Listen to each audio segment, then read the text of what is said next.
A Trial Isn't About the Truth. Anatomy of a Fall comes to us from writer-director Justine Tourette and writer Arthur Harari. They've teamed up on previous projects, including Sybil and Age of Panic. Check out the respective IMDb pages for the full listings of their work. And it centers around an author named Sandra, played by Sandra Hüller, who is a German woman living with her French husband Samuel in Grenoble in the French Alps, along with their son Daniel, who, unfortunately, has some sight issues, shall we say. We find out why a little bit later on. He has a dog that's almost a semi-guide dog, helping him navigate the mountainous paths and the snow and everything. Since they're in the French Alps, a whole lot of snow up in those elevations. And Daniel is a smart, bright 11-year-old boy who loves music, and, Sandra and Samuel just love each other and everything. But obviously, when you have a couple that has been together for so long that has something happen with their son, and we find out why a little bit later, there's going to be some tensions. But don't worry, relationships get tense, but there's still that happiness. Well, said happiness really just gets absolutely shattered when, Samuel ends up dead. And basically, investigators and, everybody involved, they're trying to figure out what the hell's going on. Police, lawyers, everybody's trying to figure out, piece this whole thing together, pick up the pieces, pick up the pieces. And obviously, since everybody is isolated, it was just these three people. One of these people is dead. Yeah, Sandra's basically the prime suspect, and we, find out more details as time goes on, and then we just find out, is Sandra guilty? Is she not? Is she guilty but going to get off? Is she not guilty but going to get accused anyway? We must try to see if this mystery is solved before everybody is history. Anatomy of a Fall Tales. Woohoo! Okay, I know that this came out in late 2023 and got a lot of accolades from film festivals and Neon Studios. Really, really hyped this thing up. And Sandra Hüller, I really hope I'm pronouncing her name correctly, was getting heaps and heaps of praise for her performance. And unfortunately, I wasn't able to see this in theaters and was just able to see this on Amazon for about $7. I just couldn't get around to it. I reviewed 276 movies that were released last year. I could only get to so many in a calendar year. But I decided to give this a shot, especially before the Academy Awards happened. And I'm happy I did, because even though it is a very beefy 151 minutes, yes, that is 2 hours and 31 minutes for those of you that can't figure out how to put the minutes together, it is a tour de force performance from Sandra from beginning to end. But also, I do want to give a shout to the boy playing Daniel. He was very, very good. Very, very, just able to capture the emotion and the conflict of an 11-year-old boy not quite understanding the situation around him, especially given a handicap that he has. And then things get revealed and certain things go on, and we hear audio, we see video, we see stuff about how Sandra and Samuel may have not actually been, the happiest couple, but they were staying together especially for Daniel. And there are various reasons that come up as to why, it could have just been an accident or it could have been deliberate. And the thing is, the movie basically does allow you to interpret it. I have my own opinions on it that I'll talk about in the spoiler section, but it is just really well performed. I mean, from beginning to end, it's so well shot. The various people coming up, with like, oh, it could have just been a fall. Here's how this could have happened. Oh, maybe it was deliberate. Maybe it was an act of vengeance, an act of rage. The thing is, you don't really know, and a trial isn't about the truth. Like, sometimes it's really hard to piece this shit together, and Justine does a great job, I can absolutely see why people praised her direction and writing here, and Arthur, does a great job as well. They really pieced together a terrific goddamn movie, and Neon Studios deserves all the praise that it got, and I really wish that I had seen this before 2023 ended, but I'm watching this now and giving it a shout here. And I encourage you guys to check this out. Obviously, it is beefy, and you have to get ready to just watch people act shit out, and you get little pieces of information, and you get stuff going. And okay, maybe there are a few complaints. They could have cut a few things down. Maybe they could have made this 130 minutes.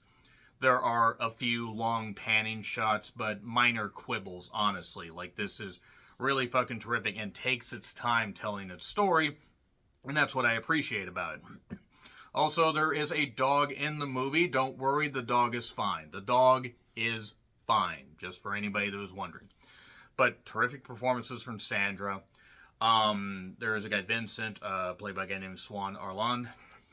And the kid playing Daniel, really, really good. Even the guy playing Samuel. There's a lot of French names in this because it's in Grenoble and the French Alps, where it was the hometown of Andre the Giant. Hello, lady.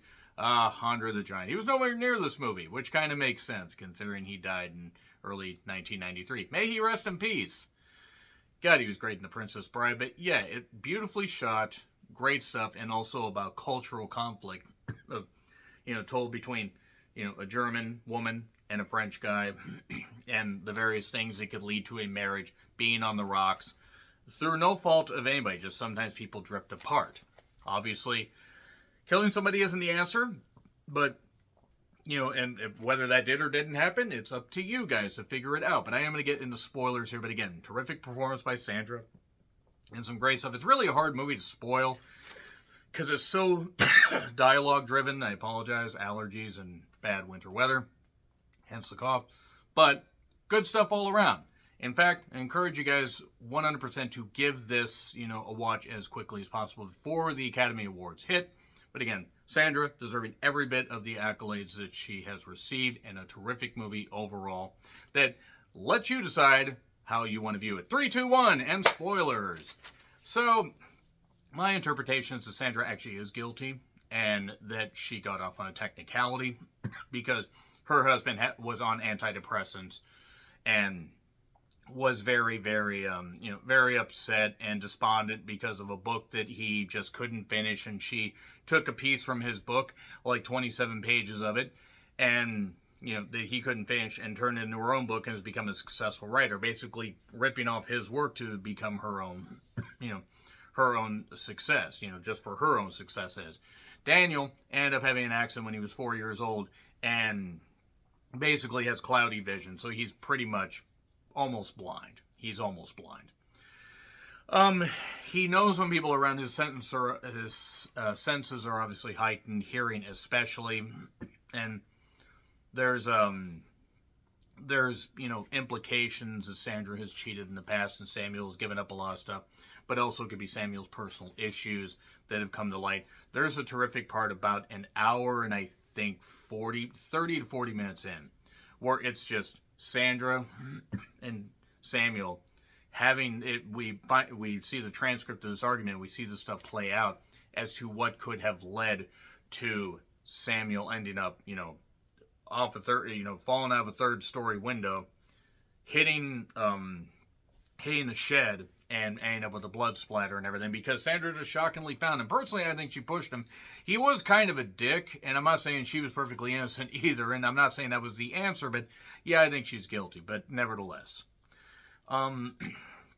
There was also a bit of a tease that Sandra actually liked women as well. Nothing wrong with that, by the way. If you have a problem with people liking the same gender or multiple genders, fuck you.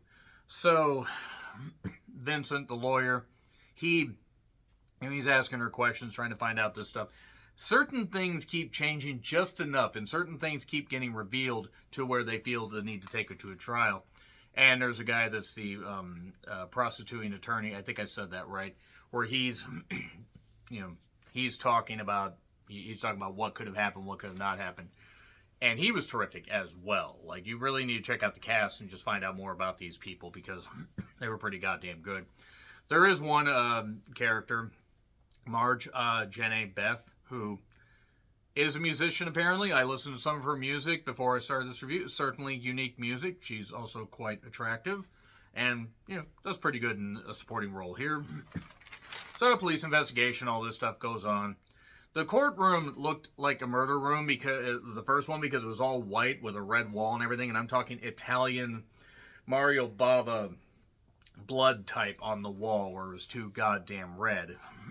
And then, let's just say their relationship was more of intellectual stimulation and not much else, because they did love each other, but it was obvious that they weren't right for each other. And it was obvious after having a kid that they felt they needed to stay together. Had they not had Daniel, one, there would have been no reason for her to, continue to prove her innocence. She could have just left the fucking guy. She had the best life in Germany. She's done stuff based on her books, or stuff from her life to her books, like A Bad Father and other stuff and everything that has bled over into, it bled into her books, and maybe it's possible that she was telling that she had ended up killing Samuel. He was on antidepressants, all this stuff. She had revealed that he had a possible ending his life attempt. I'm editing stuff here just to avoid any flagging. That is never the answer, by the way. Help is out there. I just want to let you know. I did find one funny part where this one guy was whispering to the judge, and whispering to her and talking to her for a bit. It's like, Your Honor, you parked your SUV in the lobby. Could you move, please? So, then it comes to pass that Daniel ended up giving the dog a whole bunch of aspirin because after hearing about his dad's attempt at ending his life, again, editing myself here, he gave the dog a bunch of aspirin. What the hell? Why would he do that? And that ending the life attempt happened about 6 months before, Samuel ended up dead. Then we get the great scene between Sandra and Samuel, which is terrific. That is like one of the standout moments of the movie. And he being Daniel, is going to be recalled to the stand to talk and be brought on Monday. So Sandra left the house because he asked her to leave, and Marge was there. Again, the beautiful Jenny Beth, and the he ended up giving the dog aspirin, and Marge looks up how to get rid. Why would you give a dog a bunch of aspirin, stuff like that, or whatever? He's panicking. Then they give him salt water. He starts coming around because he threw up the stuff or whatever, so he wasn't poisoned. Dog was fine. It was stupid to do to the dog, though. The reason he did it is because he remembered that the dog was acting weird at one point, and around 6 months ago, when him and his dad took the dog to the vet. It's because the dog ended up eating, because dogs like to eat vomit, eat pretty much everything. Well, the dad may have had his attempt, and the dog ate the vomit because of the pills, ended up, almost poisoned, had to have his stomach pumped, throw up, all that. And the dad was talking to the dog, he's a good dog, but maybe he's tired. Sometimes people get tired of taking care of everybody and then they won't be there one day. Hint, hint. So maybe Sandra isn't guilty. Maybe the dad did do that, which again, never the answer. And I'm not knocking, I'm not anything. Not saying, that it's a coward's way out, none of that stuff. I'm saying it's never the answer. But that ends up happening. Daniel's on trial. He tells this story. And then Sandra's acquitted. And celebration dinner. Maybe her and Vincent get together? No. I think her and Marge probably got together at some point, because there was this part earlier in the movie where Sandra was talking to a student. And, yeah, there's been implications that she's done this kind of stuff before, because she likes women more. Again, nothing wrong with that. And then she comes home, puts her son to bed, they have a crying moment, and then she lays on the couch, and then the dog shows up. Again, the dog's fine, and they sleep, and then roll credits. So, yeah. For those of you that seen the movie, do you think Sandra was guilty? Do you think the performance deserves every accolade that it's gotten? Do you think the movie deserves every accolade it's gotten? I personally thought it was goddamn great. I'm giving it an A+. Sure, again, issues. They could have cut a couple scenes down or cut a couple scenes out. And, they could have made a runtime of about 2 hours and 10 minutes. Minor quibbles. Agree, disagree what I said. Like, share, subscribe, Twitter handle in the description. I'm John Rentlin. I'll see you soon.